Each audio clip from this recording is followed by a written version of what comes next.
What's up, everybody? And it's Queen. Welcome to episode 4 of me upgrading my 1990 Toyota Ciroc.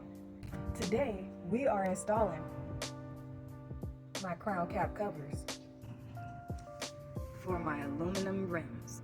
So let's get to it. These came from Amazon, of course, and they fit perfectly on these bad boys.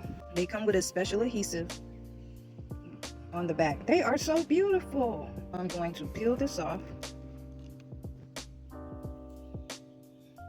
Look at that.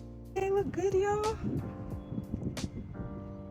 Thank you for watching episode 4. Hopefully on episode 5, I will be finishing the interior of painting it, adding some aesthetics into the interior. Thank you for watching me with my upgrades on my 1990 Toyota Ciroc.